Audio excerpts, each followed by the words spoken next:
Assalamualaikum warahmatullahi wabarakatuh. Bismillahirrahmanirrahim. Alhamdulillahirabbil alamin wa bihi nasta'in wa ala umuri dunya waddin.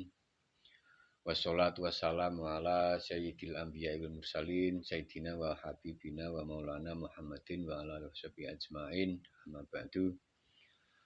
La haula wala quwata illa billahil aliyil azim. Saudara-saudara yang berbahagia, alhamdulillah kali ini saya bisa mengunggah lagi tayangan video yang berikutnya untuk melengkapi channel saya, channel saluran ngaji Ansos Kandul. Ya, sebentar lagi esok hari ya, kita akan menghabiskan waktu di tahun 2022 untuk memasuki tahun 2023 insya Allah dengan segenap bentuk-bentuk perayaan gitu ya bagi yang serg gitu. Saya katakan begitu karena penanggalan kan banyak sekali ya. Ada Masehi, ada Hijriah, ada Jawa, ada Cina gitu. Jadi kalau saya ucapkan selamat tahun baru ya tentu bagi yang merayakannya gitu. Karena ada sebagian kelompok di masyarakat kita versi Jawa misalnya, atau Hijriah, sehingga tahun barunya berbeda atau juga Imlek. Terlepas dari respon kita atau tanggapan kita tentang tahun baru besok 2023 Masehi, saya akan sedikit menyampaikan beberapa hal gitu ya. Sebutlah catatan saya ya. Catatan saya di tahun 2022 atau seperti kebanyakan orang juga ada yang membuat catatan refleksi akhir tahun atau kaleidoskop atau evaluasi tahunan lah dan seterusnya itu ya. Saya juga membuat beberapa catatan yang tentu ini menjadi interest saya, ketertarikan saya, dan tentu tidak semua kejadian saya potret, saya simpan sebagai sebuah catatan gitu. Tapi ada beberapa hal yang menurut saya penting untuk dicatat, diingat-ingat kita semuanya supaya atas catatan atau temuan yang kecil ini kita nanti bisa berefleksi atau berevaluasi ke depan di 2023 minimal. Itu ada bahan langkah atau langkah awal yang berangkat dari sebuah evaluasi tentu akan harapannya tentu akan lebih baik gitu ya.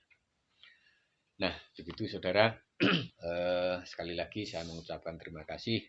Salam sholawat, semoga tertujukan kepada junjungan kita Nabi Agung Muhammad SAW yang selalu menginspirasi kita atas ajaran-ajarannya untuk mencari hal-hal yang lebih baik, yang lebih konstruktif, yang lebih bermanfaat dan lebih bermakna kira-kira begitu. Saudara semuanya, seperti yang kita rasakan di tahun 2022 ini banyak sekali ya, tapi saya akan coba memilah-milah gitu. Versi atau spirit of environmental gitu kira-kira.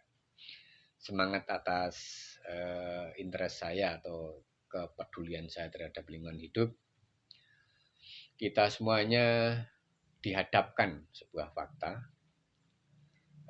tentang bencana alam atau peristiwa-peristiwa alam lah ya. Peristiwa-peristiwa alam yang hadir di kehidupan kita yang suka atau tidak ya harus kita terima. Tetapi saya kira kalau yang namanya petaka gitu ya tetap banyak yang bersedih lah ya. Sebutlah misalnya ini juga pandemi belum COVID-19 juga belum berakhir, meski beberapa hal sudah mulai kebijakan-kebijakan politik di beberapa negara sudah mulai mencabut aturan-aturan penyempitan ya, digantikan dengan pelonggaran-pelonggaran yang sudah selayaknya seperti dulu sebelum sebelum ada COVID. Mudah-mudahan ini juga menjadi berkurangnya minimal. Syukur-syukur berakhirnya petaka virus COVID ini merajalela di tengah-tengah kehidupan kita. Saya juga mencatat misalnya hal lain ya, karena di belakangan ini saya harus sampaikan bahwa alam sedang melakukan kegiatan rutinnya berupa kebiasaan-kebiasaan alamiah yang sebetulnya itu menjadi sangat wajar dan sangat alamiah, sangat ilmiah, sangat natural, tetapi di kita menjadi lain. Sebutlah beberapa kejadian alam yang memang mengganggu di kehidupan kita. Ada banjir di beberapa tempat ya, mulai dari seluruh Indonesia saya kira. Bahkan di luar negeri, di Australia juga terjadi, di Amerika yang di beberapa negeri bagian Amerika Serikat itu juga terjadi banjir, bahkan ada semacam angin taupan, badai yang salju ya, yang menimpa di beberapa lokasi. Di Tiongkok, di Cina juga begitu, dan hampir semuanya menelan jiwa, sehingga menjadi yang kita sebut sebagai bencana alam. Ya, saya katakan karena bencana kejadian rutin ilmiah, karena ya alam akan begitu ketika ada kegiatan yang harus ada dinamika gitu ya, ada perubahan, pasti akan terjadi hal-hal yang baru. Anehnya di kita atau di tingkat manusia pada umumnya, bencana banjir itu juga menjadi suatu hal yang menyedihkan bagi kita semuanya, karena bisa menelan kerugian material banyak, bisa menelan jiwa, dan bahkan menjadikan memori yang sangat panjang. Ada juga yang seperti gempa ya, ada gempa Cianjur kemarin belakangan itu, ada sampai dengan lempengan Jawa, terus melingkar arah ke timur sampai ke NTB, NTT sana. Ini menjadi bagian alamiah pekerjaan ini. Meski sekali lagi itu tadi kita seringkali menangkap hal-hal yang bersifat lebay gitu kira-kira ya, karena kenyataannya memang menimbulkan banyak kerugian, sehingga ini memang harus disikapi. Nah, soal alam memang harus saya sampaikan, karena di pertemuan yang bulan keberapa itu di Bali itu ya, G20 maksud saya, itu juga sudah mulai menyoal dan terasa bahwa kegiatan-kegiatan manusia ini mempengaruhi alam semesta ini, alam sekitar ini. Ada yang peningkatan emisi gas karbon, ada yang peningkatan melelehnya es di kutub dan seterusnya, sehingga terjadi perubahan iklim yang setiap saat bisa secara ekstrim terjadi, dan kita tidak harapkan, tidak kita duga secara cepat begitu. Itu semua akibat dari sebetulnya kita ya, manusia yang sebetulnya sudah diberikan sesuatu anugerah berupa alam, tetapi kita kurang bisa menjaga. Di Islam ya, Tuhan sudah menyampaikan wanti-wantinya secara jelas itu. Tuhan tidak mungkin merusak makhluk ya, merusak alam semesta ini, karena kerusakan pasti diakibatkan oleh manusia itu sendiri. Dhaharul fasadu fil barri wal bahar itu jelas bagi kita ya. Kerusakan itu adalah efek dari ulah manusia yang kalau saya sebut sebagai bodoh gitu kira-kira. Istilahnya Pak Rocky Gerung ya, bisa jadi akal sehatnya baru dungu gitu. Itu selingan saja. Tapi menarik karena Pak Rocky Gerung menyuguhkan sebuah istilah yang di telinga kita agak menyentak gitu kira-kira ya, karena dengan terminologi yang dimunculkan itu mengakibatkan hampir mayoritas merespon lepas dari pro dan kontranya, karena kemudian ternyata banyak juga yang kontra, ada juga yang pro, untuk untuk menyadari bahwa potensi akal kita sedang disalahgunakan oleh kita sendiri. Saya kira begitu. Mudah-mudahan ini tafsiran yang nggak terlalu pas dengan apa yang dimaksud oleh Pak Rocky Gerung ya. Saudara-saudara, yang selanjutnya saya akan sampaikan, saya agak sedikit anyel ya gitu, tetapi harus kita hadapi bersama. Di penghujung tahun 2002 ini sangat dominan, banyak sekali tayangan kasus pembunuhan Verdi Sambo ya, terduga Verdi Sambo dan Putri Chandrawati itu juga belum selesai. Saya hanya sedikit berpikir liar saja, berpikir agak fungsional kira-kira begitu ya. Ini kalau energi kita ditujukan mayoritas untuk mengarah ke sana kan, orang Jawa bilang eman-eman, karena energi kita mestinya harus memperbaiki nasib kita semuanya, memperbaiki bangsa ini. Kalau di ASN atau di para kebijakan politik juga memikirkan kebijakan politik yang akan berguna bagi rakyatnya dan seterusnya. Sehingga ini, tetapi sekali lagi ini suguhan kita di layar televisi di akhir tahun ini 2022 sangat dominan. Mudah-mudahan ini tidak memisahkan, tidak menjemukan, tidak membuat jengkel gitu ya kira-kira. Karena tayangan kasus persidangan Verdi Sambo sangat mendominasi. Waktunya sangat banyak sekali. Sebaliknya harapannya saya kira akhir dari persidangan ini menghasilkan betul-betul keputusan yang adil gitu ya kira-kira ya. Supaya kita cucuk lah memperhatikan sampai energi kita terkuras banyak untuk memperhatikan mengikuti persidangan Verdi Sambo ini dengan keputusan yang sangat kontroversial, nanti kan juga sia-sia juga. Sudah diperhatiin dengan segala macam tenaga, perhatian, keputusannya tidak sesuai dengan spirit keadilan yang diharapkan oleh sistem peradilan di kita. Itu yang yang saya sebut sebagai catatan-catatan akhir yang secara sembarangan saja, serampangan saja bagi saya. Nah, saudara, saya akan menyampaikan satu hal lagi yang dibalik itu, tidak semestinya ya kalau acara Verdi Sambo, persidangan Verdi Sambo selalu dominan.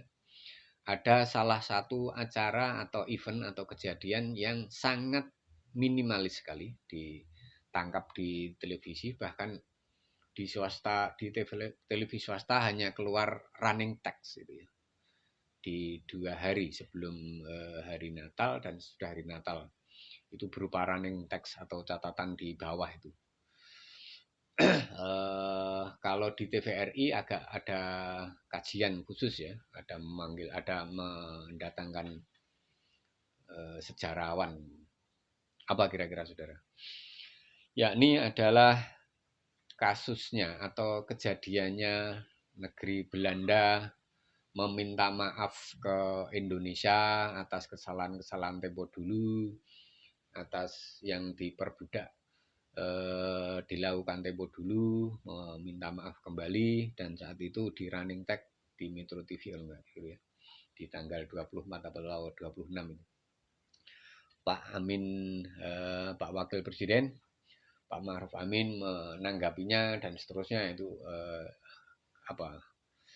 percepatan informasi aja yang harus dilakukan. Tetapi saya ingin menyampaikan di TVRI yang saat itu juga mengulas atas eksistensi dan kira-kira motivasi ya Belanda menyampaikan itu, monggo mawon, itu sensitivitas atau emosional kita sebagai warga bangsa Indonesia yang saat itu memang benar-benar diperbudak oleh negeri-negeri Belanda, para penjajah, dan saya pikir bukan hanya Indonesia saja, atau siapa tahu Belanda juga meminta maaf kepada seluruh jajahan yang telah dia lakukan tempo-tempo dulu, itu juga kita juga nggak tahu.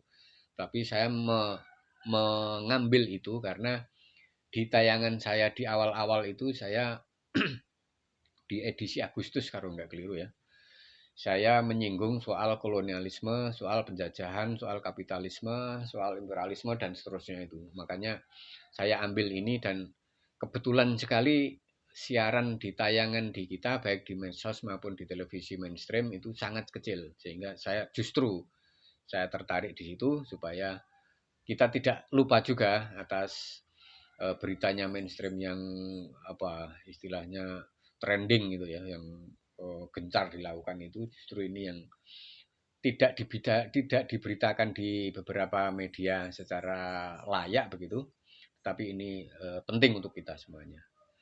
Penting karena saya mengkaitkan dengan konten saya yang terdahulu.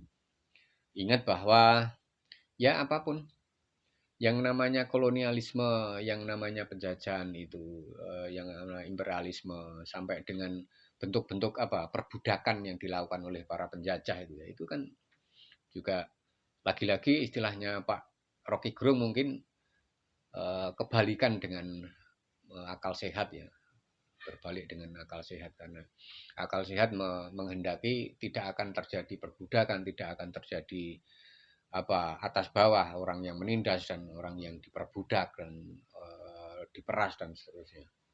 Lagi-lagi itu kalau itu pas ya, kalau nggak pas ya saya cocok-cocokkan sendiri.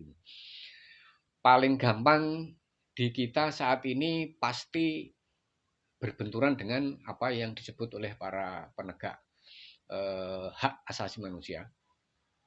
Jadi saya sodorkan sebuah istilah baru ya di samping akal sehat, itu soal HAM itu, hak asasi manusia, pasti juga mereka akan mengecam.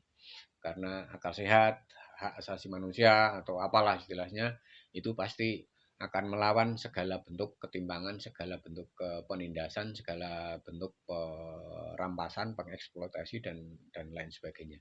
Ini yang menjadikan sebaiknya sebaiknya bangsa kita merespon atas permintaan maaf Belanda itu dengan apa ya kita akan atur sebetulnya, kita akan rancang bagaimana sebaiknya kita merespon permintaan itu, atau sebetulnya kita nggak usah respon, itu juga tergantung monggo mawon di pemerintahan kita.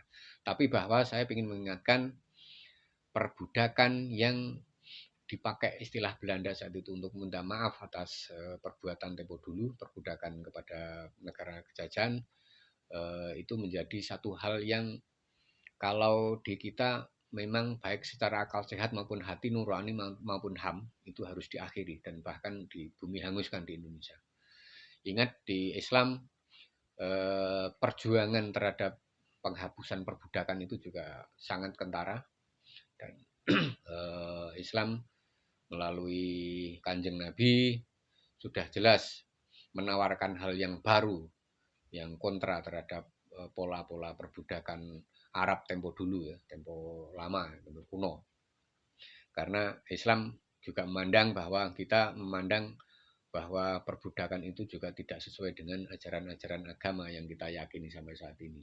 Kebetulan ketemu dengan yang namanya istilah akal sehat, ketemu dengan yang namanya hati nurani, HAM dan seterusnya. Saya ingin menekankan saja akal sehat, hati nurani dan apa HAM itu hasil otak-atik otak kita ya, kajian kita.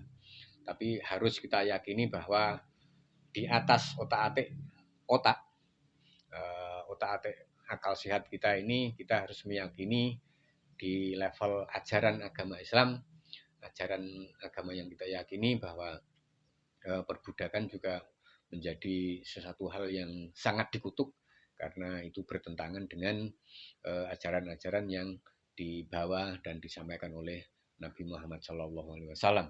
Sehingga ini menjadi harapan saya pola atau konsep-konsep Islam terhadap pengingkaran hati nurani dan akal sehat itu menjadi lebih berbobot lagi gitu kira-kira ya, bukan hanya sekedar kajian kan analisa analisa pikiran kita, tetapi lebih dari itu kita yakini bahwa ajaran-ajaran itu juga mencakup ya, meliputi hasil dari kajian-kajian otak, kajian-kajian analisa, kajian-kajian kemanusiaan, sosial, dan lain sebagainya. Saya hanya mengingatkan saja supaya ini tidak hilang begitu saja, karena sekali lagi siaran di beberapa media televisi sangat minimalis. Nggak tahu karena ini tidak menarik mungkin karena interest atau konsumsi informasi yang mengkapitalisir gitu kira-kira, menjadi menjadi satu hal yang tidak layak tayang, tidak layak jual gitu kira-kira. Tapi bagi saya, akal sehat saya menembus sampai ke sana, sehingga apapun yang terjadi di hiruk pikuknya media mainstream, saya nggak terlalu risau. Justru satu hal yang tidak dikabarkan di media mainstream, saya tertarik karena akal budi saya nyampe ke sana. Sehingga ini yang sekali lagi yang harus kita respon lagi, kita tanggapi, kita supaya ini terjadi dengan dengan enak gitu. Ketika sudah ada minta maaf ya tidak bisa dong enak saja minta maaf, bahwa perbudakan harus diakhiri itu intinya, utamanya. Tapi soal permaafan itu soal kebijakan proses berpolitik ya, berpolitik bernegara. Sehingga ini supaya kita tidak kacau juga, kita tidak rancu menerima itu. Dan syukur-syukur nanti perbudakan di era modern ini juga akan dihentikan. Itu lebih baik ketimbang 2 abad ke depan negara itu meminta maaf lagi atas perbudakan yang terjadi dan akan mengulang terus. Ini mestinya satu hal yang memalukan gitu, karena pasti terjadi perkisaran waktu yang selalu terjadi dan kita berkutat di soal itu aja. Melakukan kesalahan, minta maaf, melakukan kesalahan, minta maaf, dan seterusnya. Ini menjadi satu hal yang menurut saya akal sehatnya nggak jalan. Ketika akal sehat jalan, tentu ketika ini tidak baik di mata kita semuanya, di kehidupan kita semuanya, baik itu manusia maupun alamnya, kita harus hentikan. Saya punya catatan di 2 itu, saudara-saudara semuanya. Yang pertama soal kondisi lingkungan hidup kita, kondisi alam kita yang semakin hari semakin menunjukkan aktivitas atau kegiatan yang bisa disebut sebagai versi kita ya, bisa kita sebut sebagai bencana alam atau macam-macam ya itu. Sisi lain mereka memang sebetulnya efek dari pekerjaan atau aktivitas manusia yang memang mengganggu kebersinambungan alam, sehingga ini menjadi efek yang mengeluarkan efek yang harus kita terima. Ketika itu kita berkutat pada efek, kan berarti kita nggak cerdas. Padahal efek itu harus dicarikan solusinya, apa sumber masalahnya, sehingga dari sumber masalah itu kita akan bisa melakukan kegiatan-kegiatan yang tidak akan menimbulkan bencana atau petaka bagi seluruh manusia gitu. Yang kedua, sekali lagi saya termasuk orang yang sangat benci terhadap perbudakan yang dulu telah dilakukan dan jelas diakui oleh para penjajah. Salah satunya adalah Belanda, sebagai satu hal yang tidak manusiawi, sebagai satu hal yang salah besar ya di dinamika sosial kita. Sehingga ini harus ditekankan betul bahwa mari kita carikan solusinya. Salah satunya adalah menghentikan semua jenis atau bentuk-bentuk perbudakan, baik itu klasik maupun modern ke depan. Sehingga kita akan berjalan setara. Ketika ada perjalanan proses interaksi sosial, kita akan terjadi semuanya sama. Tidak ada penindas, tidak ada yang ditindas, tidak ada atas, tidak ada bawah, sehingga semuanya berjalan secara harmonis. Dan Di situ titik tekan yang saya maksud adalah penajaman atau pemaknaan ajaran-ajaran yang dibawa oleh Nabi Muhammad SAW supaya alam ini serasi, supaya kehidupan sosial ini tidak ada perbudakan dan berjalan dengan baik-baik saja. Itu kira-kira catatan saya. Semoga ini menjadi catatan yang di sela-sela catatan lain para tokoh misalnya atau para media sosial di televisi dan baik cetak maupun elektronik, semuanya menjadi melengkapi, saling melengkapi lah kira-kira begitu. Saya hanya memberi catatan sesuai dengan catatan yang saya tangkap, yang saya tertarik, sehingga ini saya lempar lagi ke publik melalui siaran ini, supaya ini menjadi hal-hal yang harus kita perhatikan. Selamat tahun baru bagi yang merayakannya. Semoga di tahun 2023 Masehi awal tahun menjadi satu pertanda, kira-kira isyarat bahwa di tahun depan itu kita akan baik-baik saja dan semakin baik. Kira-kira begitu. Akhirul kalam, wabillahi taufiq wal hidayah, waridha wal inayah. Assalamualaikum warahmatullahi wabarakatuh.